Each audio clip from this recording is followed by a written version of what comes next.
RPL ఎప్పుడైనా ఈ word విన్నారా? Recurrent pregnancy loss. ఐవీఎఫ్‌లో జనరల్‌గా ఈ రికరెంట్ ప్రెగ్నెన్సీ లాస్ ఆర్‌పిఎల్ అనే వర్డ్ మీరు వింటూనే ఉంటారు. సో, ఇది ఏంటి అంటే సపోజ్ ఒక ఐవీఎఫ్ చేసిన తర్వాత వాళ్ళకి మిస్‌క్యారేజెస్ అంటే 2 ఆర్ 3 టైమ్స్ కంటిన్యూయస్‌గా మిస్‌క్యారేజ్ అవుతూ ఉంటే కన్సీవ్ అయినా కూడా దాన్ని రికరెంట్ ప్రెగ్నెన్సీ లాస్ అంటారు. యూజువల్లీ ఈ రికరెంట్ ప్రెగ్నెన్సీ లాస్‌కి రీజన్స్ ఏముంటాయంటే ఏవైనా జెనెటిక్ అబ్నార్మాలిటీ లేదా యూట్రైన్ అబ్నార్మాలిటీస్, ఇమ్యునోలాజికల్ డిజార్డర్స్ ఇలా ఉంటాయి. సో, జెనెటిక్ అబ్నార్మాలిటీ విషయానికొస్తే ఎయిదర్ ఆఫ్ ద పేరెంట్ అనమాట. అంటే ఎయిదర్ ఫాదర్ కానీ, మదర్ కానీ వాళ్ళ గ్యామెట్స్‌లో అంటే ఒక oocyteలో కానీ, స్పెర్మ్‌లో కానీ ఏమైనా జెనెటిక్ అబ్నార్మాలిటీస్ ఉంటే ఇలా ప్రెగ్నెన్సీ వచ్చినట్టే వచ్చి మిస్‌క్యారేజ్ అవుతుంది.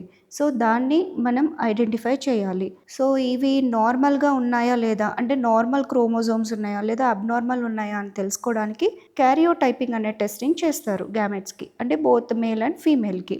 సో, క్యారియోటైపింగ్ నార్మల్ ఉంది అని అనుకుంటే నెక్స్ట్ వాళ్ళు ఎంబ్రియోస్ చేసుకున్న తర్వాత ఆ ఎంబ్రియోస్‌ని పీజీఎస్‌కి పంపిస్తారు. అంటే pre implantation genetic testing. So, ఈ ప్రీ ఇంప్లాంటేషన్ జెనెటిక్ టెస్టింగ్‌లో ఏంటి నార్మల్ వయబుల్ ఇంప్లాంటబుల్ ఎంబ్రియోస్ ఏంటి అనేది మనకు చెప్తుంది. అంటే ఇంతవరకు ఇప్పుడు చేసుకున్న ఈ ఎంబ్రియోస్‌లో ఎన్ని యూప్లాయిడ్ ఉన్నాయి, ఎన్ని అన్‌యూప్లాయిడ్ ఉన్నాయి అనేది తెలుస్తుంది. అండ్ నెక్స్ట్ వచ్చేసి యూట్రైన్ అబ్నార్మాలిటీస్. యూట్రైన్ అబ్నార్మాలిటీ విషయానికొస్తే సపోజ్ ఎండోమెట్రియల్ థిక్‌నెస్ అంతా బాగుంది, ఇంప్లాంటేషన్ అయ్యింది అంటే ఓకే. ఒకవేళ ఏమైనా యూట్రైన్‌లో ఇన్ఫెక్షన్స్ ఉన్నా, లేకపోతే ఫైబ్రాయిడ్స్ కానీ, పాలిప్స్ కానీ ఏవైనా అసలైన మెయిన్ యూట్రైన్ క్యావిటీలో అలా ఉన్నా కూడా ఏంటి ఈ ప్రెగ్నెన్సీ లాస్ అనేది ఉంటుంది.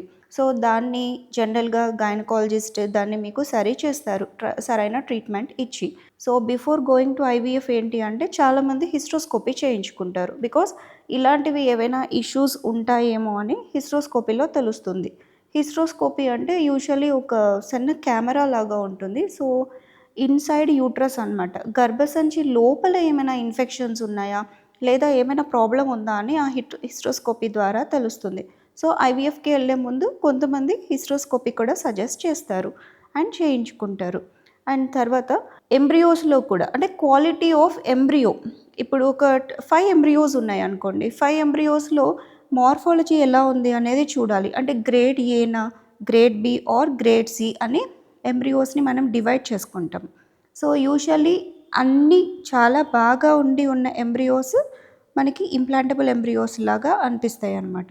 కొంచెం క్వాలిటీ అటు ఇటు ఉన్నా అంటే లైక్ ఏమైనా అబ్నార్మాలిటీస్ ఉన్నా కూడా లేకపోతే మార్ఫాలజికల్ డిజార్డర్స్ ఉన్నా కూడా ఈ మిస్‌క్యారేజెస్ ఛాన్సెస్ ఎక్కువ ఉంటాయన్నమాట. ఇంకొకటి స్పెర్మ్ డీఎన్ఏ ఫ్రాగ్మెంటేషన్. సో, మనం ఇంతకుముందు కూడా డీఎఫ్ఏ గురించి తెలుసుకున్నాం కదా! సో, ఇలా ఏంటి అంటే స్పెర్మ్‌లో ఫ్రాగ్మెంటేషన్ లెవెల్స్ హయ్యర్ ఉన్నా కూడా ఈ ప్రెగ్నెన్సీ లాస్ అనేది ఉంటుంది. So, before going to IVF even DNA fragmentation కూడా చేయించుకోవడం better. Sperm DNA fragmentation. And ఇవన్నీ కాకుండా దీనికి సరైన ట్రీట్మెంట్ ఏంటి అనంటే most important thing is stress. Stress management కూడా చాలా ఇంపార్టెంట్. సో, ఎమోషనల్ సపోర్ట్ మీ క్లినీషియన్ నుండి కానీ లేకపోతే థెరపిస్ట్ నుండి కానీ మీకు సమ్‌వాట్ లైక్ ఎమోషనల్ సపోర్ట్ అనేది ఉంటే మీకు బెటర్ అనిపిస్తుంది. సో, ఈ విధంగా ఏంటి రికరెంట్ ప్రెగ్నెన్సీ లాసెస్‌కి రీజన్స్ ఇవి మెయిన్ రీజన్స్. సో, దీన్ని ముందే ఐడెంటిఫై చేసుకొని ఐవీఎఫ్‌కి వెళ్ళడం బెటర్.